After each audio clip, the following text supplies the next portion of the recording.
ನಮಸ್ತೆ ಸ್ನೇಹಿತರೆ. ಗಂಡ ಹೆಂಡತಿ ಸುಂದರವಾಗಿ ಬದುಕಲು ಒಂದಿಷ್ಟು ಸಲಹೆಗಳು. ಸತಿಪತಿಗಳಿಬ್ಬರು ಒಬ್ಬರನ್ನೊಬ್ಬರು ನಿರ್ಮಲವಾಗಿ ಪ್ರೀತಿಸಿ, ಒಬ್ಬರನ್ನೊಬ್ಬರು ಅರ್ಥ ಮಾಡಿಕೊಳ್ಳಿ, ಒಬ್ಬರ ಮೇಲೊಬ್ಬರಿಗೆ ಬಲವಾದ ನಂಬಿಕೆ ಇರಲಿ, ಒಬ್ಬರ ಮೇಲೊಬ್ಬರಿಗೆ ಅಪಾರವಾದ ಗೌರವವಿರಲಿ.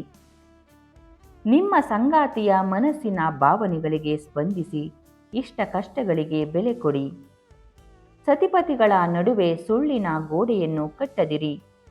ಗಂಡನಿಗಾಗಿ ಹೆಂಡತಿ, ಹೆಂಡತಿಗಾಗಿ ಗಂಡ ತ್ಯಾಗ ಮಾಡುವುದನ್ನು ಕಲಿಯಿರಿ. ನಿಮ್ಮ ಸತಿಯೊಡನೆ ಮತ್ತು ನಿಮ್ಮ ಪತಿಯೊಡನೆ ವಾದ ಮಾಡದಿರಿ. ಒಬ್ಬರ ಮೇಲೊಬ್ಬರು ಆಪಾದನೆ ಮಾಡುವುದನ್ನು ನಿಲ್ಲಿಸಿ. ಇಬ್ಬರಲ್ಲೂ ನಾನು, ನನ್ನಿಂದ ಅನ್ನುವ ಅಹಂ ಬೇಡ. ಸತಿಪತಿಗಳಿಬ್ಬರಲ್ಲೂ ಹಠ ಮಾಡುವ ಸ್ವಭಾವ ಇರಬಾರದು. ಗಂಡ ಹೆಂಡತಿ ಇಬ್ಬರು ಕೆಟ್ಟ ಹವ್ಯಾಸಗಳಿಂದ, ಕೆಟ್ಟ ಚಟಗಳಿಂದ ದೂರವಿರಬೇಕು.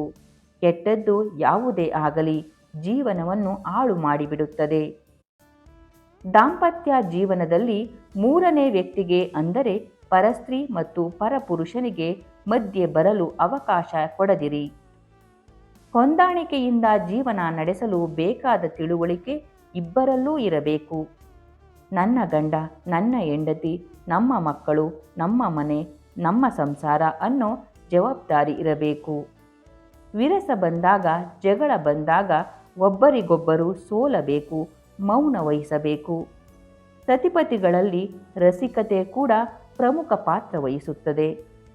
ಗಂಡ ಮತ್ತು ಹೆಂಡತಿ ಇಬ್ಬರಲ್ಲಿ ತಪ್ಪುಗಳಾದಾಗ ತಿದ್ದಲು ಪ್ರಯತ್ನಿಸಿ. ಗಂಡನಿಗೆ ಇಷ್ಟವಿಲ್ಲದ ಮತ್ತು ಹೆಂಡತಿಗೆ ಇಷ್ಟವಿಲ್ಲದ ಕೆಲಸಗಳನ್ನು ಆದಷ್ಟು ದೂರವಿಡಲು ಪ್ರಯತ್ನಿಸಿ.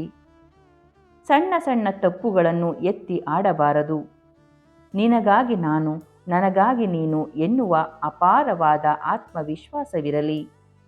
ಸತಿಪತಿಗಳ ನಡುವೆ ಪ್ರೀತಿ, ವಿಶ್ವಾಸ, ನಂಬಿಕೆ, ಗೌರವ, ಹೊಂದಾಣಿಕೆ, ಸಾಮರಸ್ಯ, ಬಾಂಧವ್ಯ, ತ್ಯಾಗ, ಕಾಳಜಿ, ಒಗ್ಗಟ್ಟು ಇವೆಲ್ಲವೂ ಇದ್ದಾಗಲೇ ಸುಖ ದಾಂಪತ್ಯ ಸಾಧ್ಯವಾಗೋದು.